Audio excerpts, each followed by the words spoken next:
Welcome everyone. Thanks a lot for staying with us. You're watching Plain Speak with me, Shivani Gupta. The chaotic budget session of Parliament officially ended today. This session was conducted in two phases and saw many disruptions over many issues. And for the first time in many sessions, the blame was squarely on both sides of the aisle. Today, several opposition parties skipped a courtesy meet called by the Speaker and staged a Tiranga Yatra instead from Parliament to Vijay Chowk. The opposition claims they are not being allowed to speak in Parliament and raise their issues. On the other hand, the BJP blamed the opposition for the ruckus and called their black protest, for example, an insult. On the occasion of BJP Foundation Day, Prime Minister Narendra Modi once again called the Congress a corrupt party, reiterating a message he's been hammering for the last few days. The corruption will be the biggest differentiator between UPA and NDA, and even the crackdown on corruption, which has become a big political fight. As elections approach, the general elections in 2024, it's clear the PM is reminding the public of his na khaunga, na khane dunga promise, which brought him to power in 2014. This is also important as the Congress and many other opposition parties are harping on the Adani issue, asking direct questions of the PM. In the past, Chaukidar Chor Hai hasn't worked for the Congress. In fact, some would say it probably backfired. So will throwing a corruption charge on the Prime Minister work this time? Is corruption squarely the top agenda for 2024 elections? That's our big debate coming up. We'll take that question to our guests in just a bit. But first up, on the issue of Parliament logjam, it's not pretty reading. In 25 days of the budget session, there hasn't been much to write home about. A little bit of the numbers. The productivity in Lok Sabha has been as low as 33%, in Rajya Sabha just 24% this session. Out of the stipulated minimum 150 hours, the houses have functioned only for 46 and 32 hours respectively. Time spent on legislation was an abysmal half hour, and that's the most indicting statistic. Let me break down these numbers more. There were 25 sessions, 25 days in the entire budget session. Money lost during this period is 166 crore rupees plus, out of the total cost of conducting business for these many days, which was 225 crore rupees.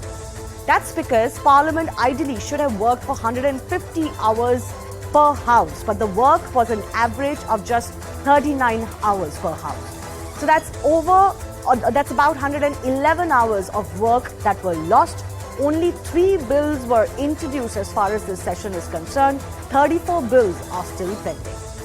Treasury and opposition benches have been attacking each other over the logjam. Initially, it started with government demanding Rahul Gandhi's apology, remember, over his remarks in London as the second phase of the budget session began.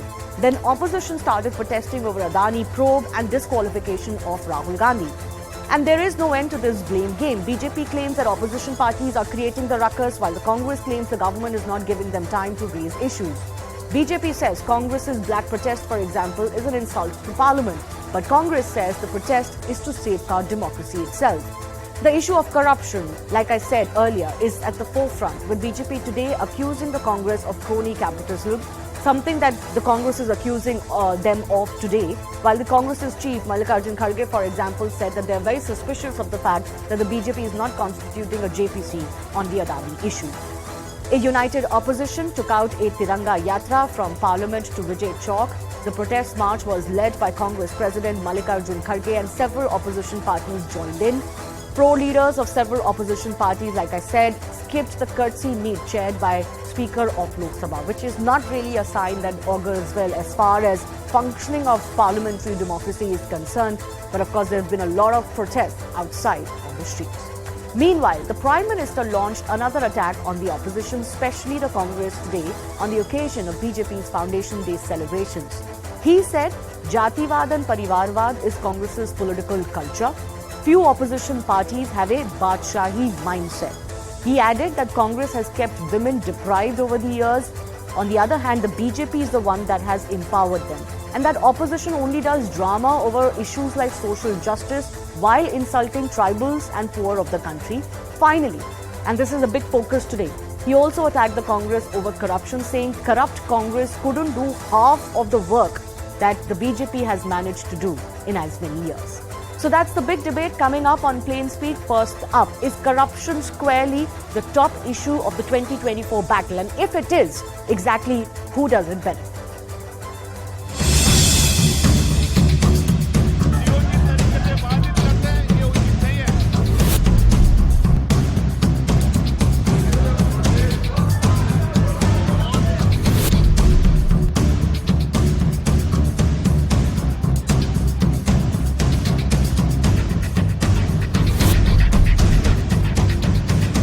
अगर आप democracy को जिंदा रखना चाहते हैं तो opposition की बात भी सुननी चाहिए और वो हठधर्मी पे हैं, इसीलिए ये सब सेशन पूरा वॉश आउट हुआ। आखिरी दिन को भी कांग्रेस और उनके साथियों ने बहुत गलत तरीके से डिस्टर्ब किया, हाउस को चलने नहीं दिया, काले कपड़े पहन करके संसद का फिर से अपमान किया। नफरत से भरे हुए लोग आज झूठ पर झूठ बोले जा रहे हैं। अपने भ्रष्ट कर्मों का खुलासा होते देख ये बेचैन है, हताशा से भर गए।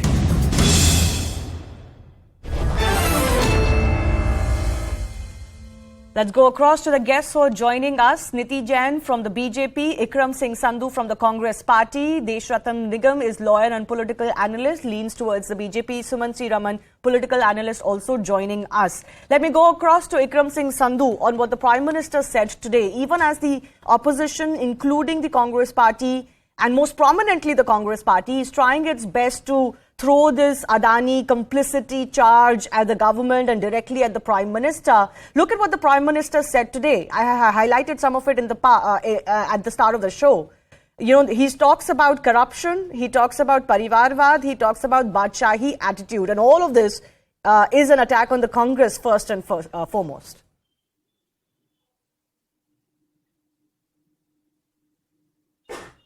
Shivani, you want me to respond to that? Yes, on what the Prime Minister said today, especially on the Congress Party.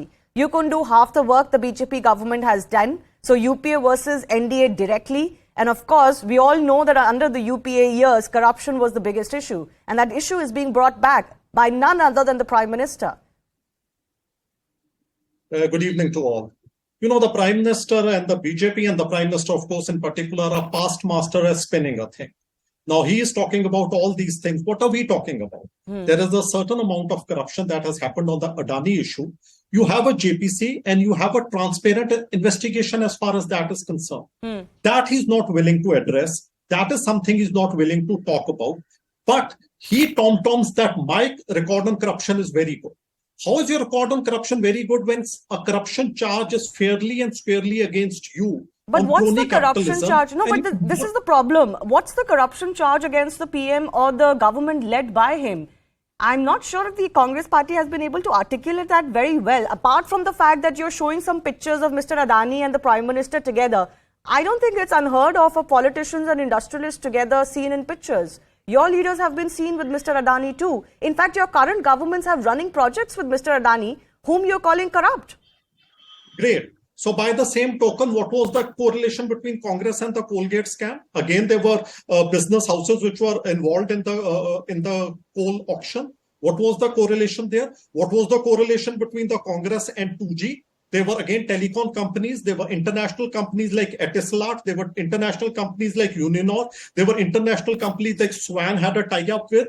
What was the correlation there? If you can have apples and apples and you can have apples and oranges. But what's the charge against the government? I'm not understanding. What has the government done which has somehow led to some corruption? Exactly who is the beneficiary of this corruption from the government side? If there is a quid pro quo, somebody makes money. Where has that money gone? Which government functionary has benefited? Which minister has benefited?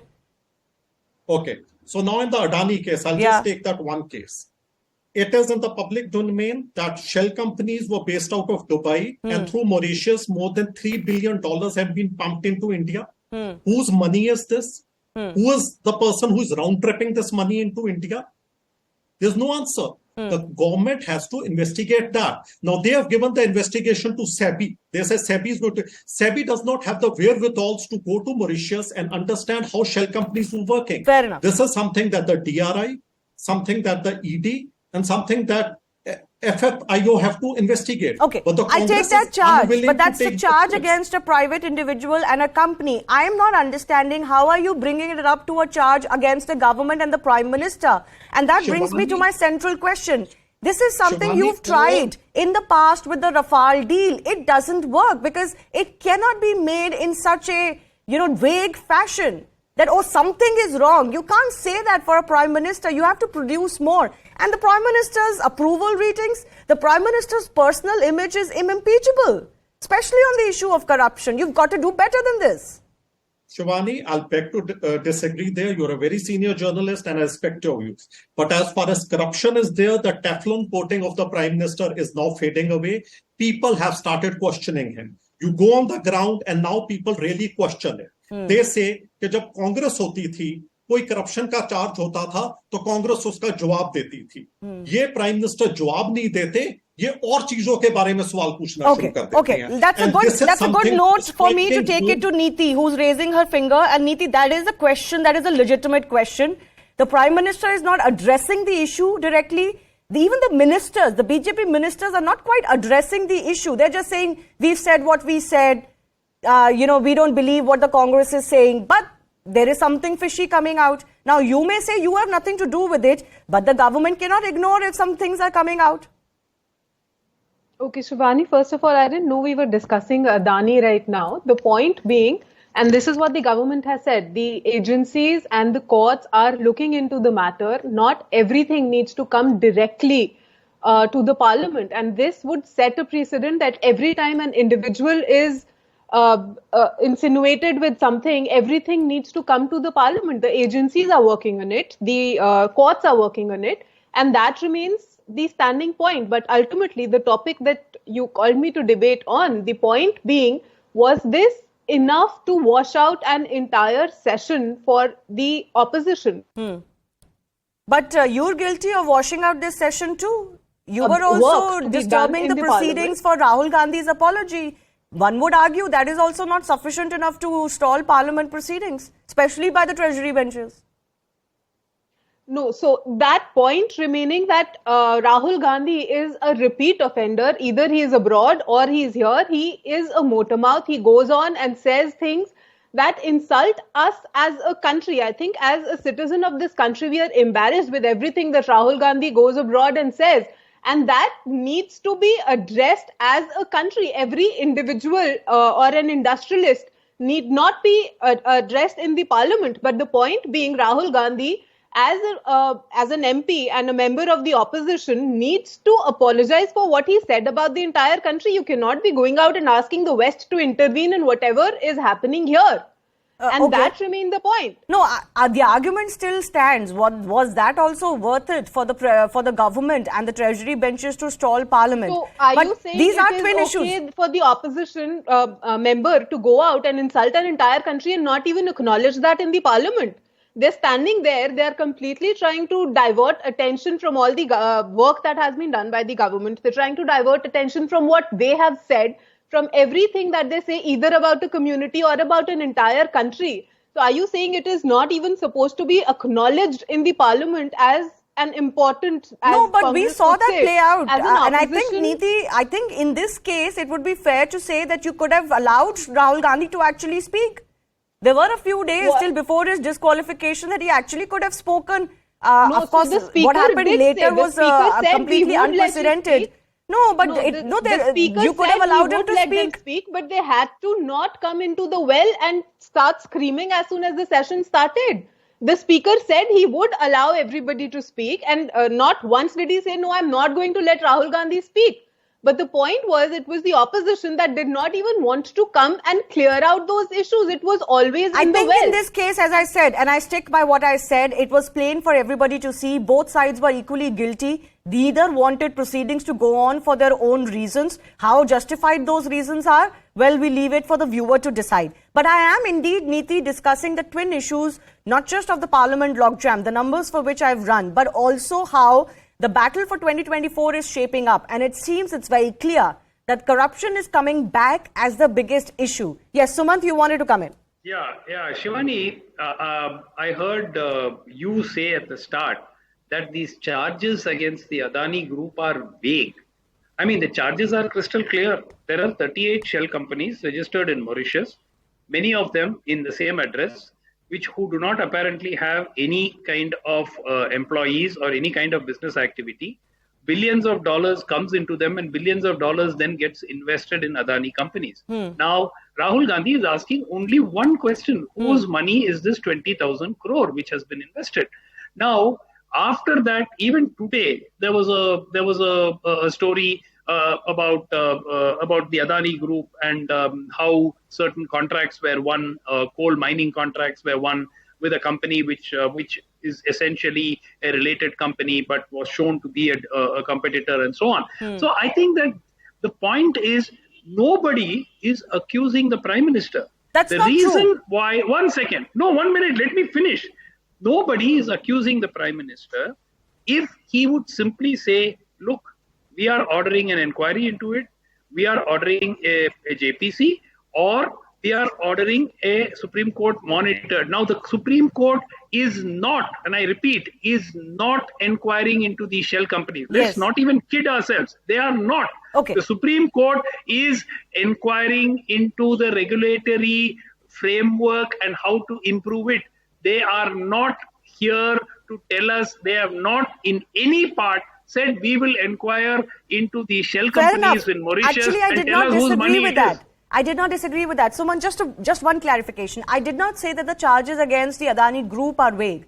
My question was that how are you linking it to the government and how are you linking Because it to the the Prime government seems Minister? very keen. One second. More Now let than me the finish. Adani group. Suman, now The let me BJP finish. I'll give you spokesperson are time. I'll give you defending time. Now let me Yeah. finish. You say Okay. that nobody is accusing the Prime Minister. That's not true. That's patently not true.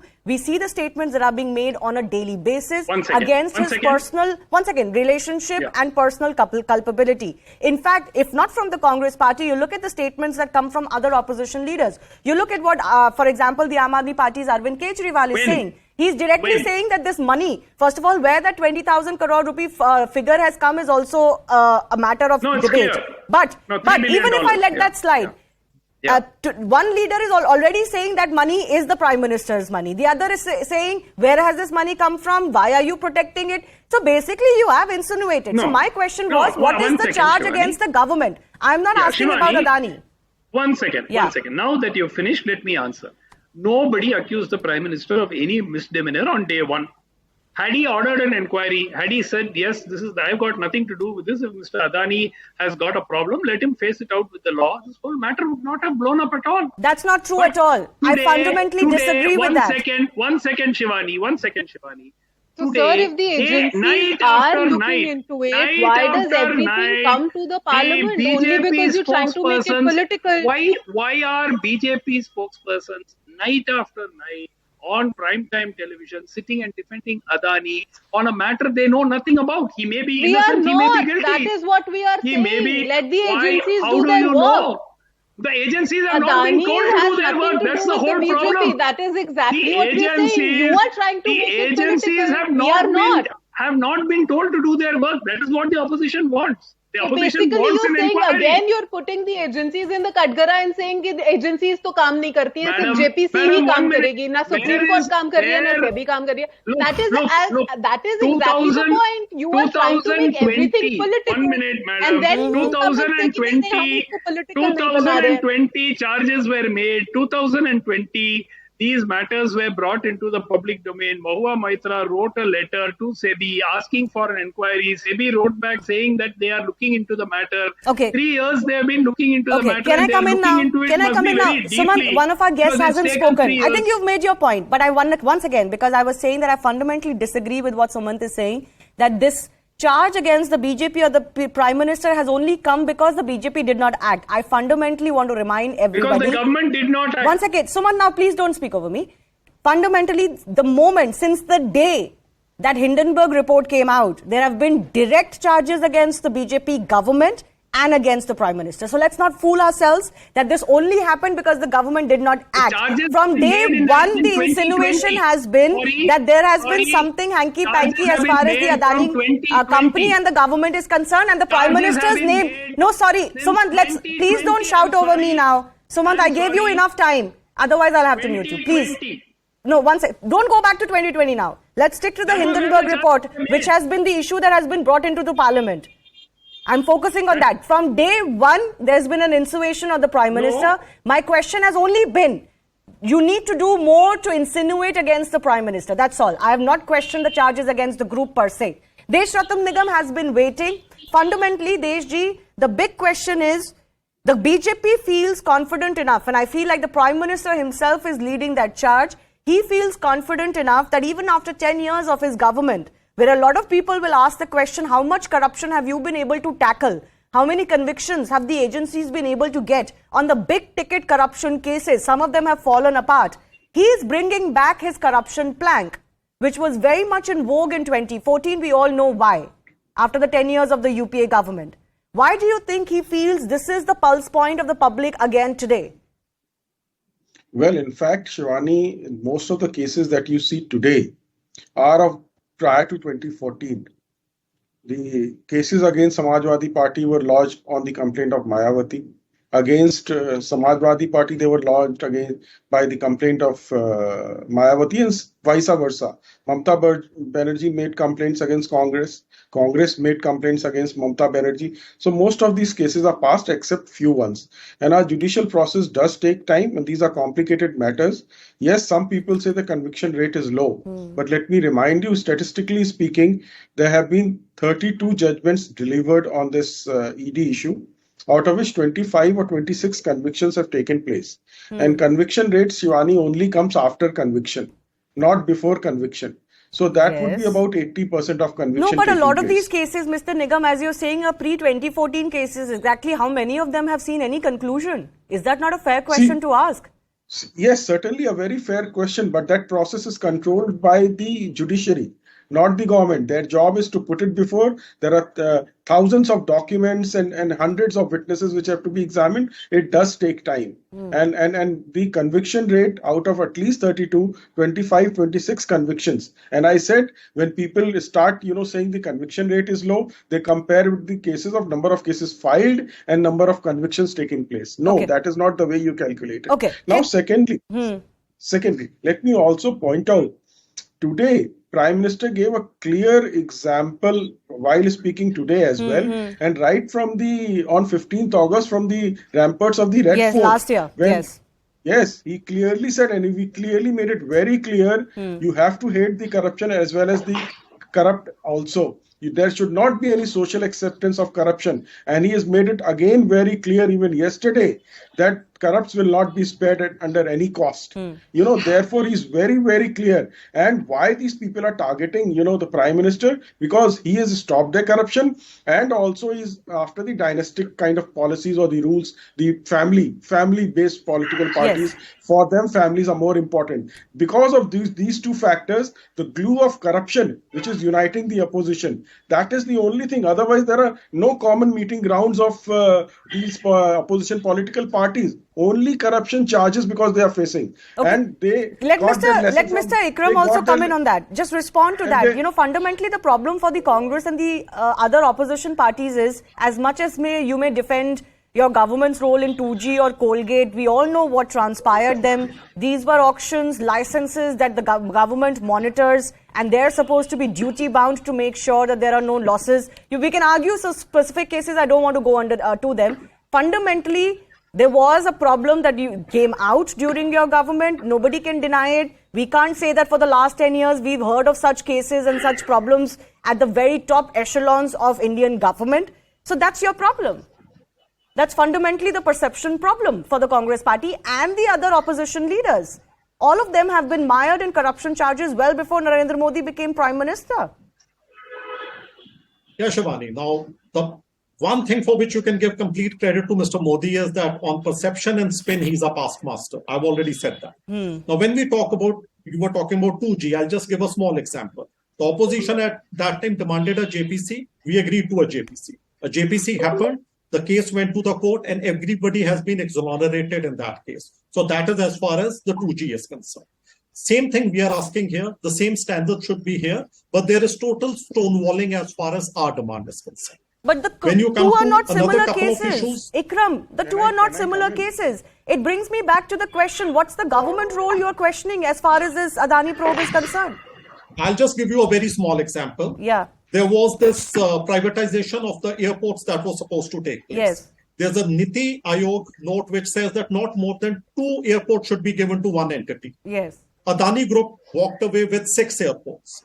On whose behest was that note changed? Okay, Why fair was enough. that But what does that note have to do changed? with the shell Why was companies? that- I didn't get you. What does that have to do with the shell companies? That has to be that somebody in the government pulled the strings. It was Niti Aayog, which is an arm of the government, which says that because we don't want monopoly in an infrastructure Yes. stream, not more than 2 airports should be given to No, one but entity. fair enough. Even Within if I 20 take that as a days, charge of why that more is than a 2 were charge. given to one It is single a charge. entity. If One you second, are- even if I take that as a charge, that's a procedural charge against the government. You are welcome to challenge it. But how does that And translate into the shell companies and whose money it is? I'm not The saying two that. are not related.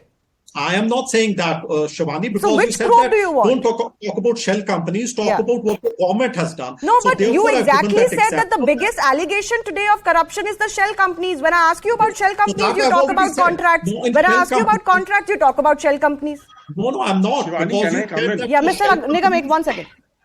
Because for shell companies, you said you cannot blame the government. So therefore, I gave you this other example. Okay. Coming back to shell companies. Now, whose money is this that we are talking about? 20,000 crore is not peanuts. It's not a small change. Is it Chinese money? Is it dirty money? Is it round tripping of money? Hawala money which has gone out of India? Why do you have 30 companies in Today's Mauritius article who speaks have no about a employees? Chinese national being involved in Indian infrastructure projects, an Indian Absolutely. Chinese company. Okay. That is again a huge risk. It's a Okay, security fair risk. enough. Again, it's all of that is fine. These are legitimate issues to raise, but I don't understand how the Prime Minister's name has to be dragged into a corruption case, Why a not scam. order an inquiry? Why is Why everything not? titled a Why not? scam? No, why Why an inquiry is not not happening order doesn't an mean inquiry? it justifies the Prime allegations Minister in the is first place. calling. These are The all Prime propriety or Minister other is issues. calling. Contracts, Because the whether Prime- there is a Chinese link, these are all separate issues. It's not corruption linked. So There's then no if the connection Prime- happening of corruption and a scam here. So, Shivani, if the Prime Minister is so clean No. and this is something that he is totally against and he's not at all involved in it, why doesn't he go for the simple mantra that Okay. sunlight is the best disinfectant? Okay, fair enough. That Have a question I will allow JPC. Niti to answer one more time. Exactly. Mr. Nigam, you Open wanted up to come in 30 everything. seconds, And please. of Mr. course, Nigam. if the Pope Yes, says yes. that Mr. we are Nigam. Yes, absolutely. let me point out few things.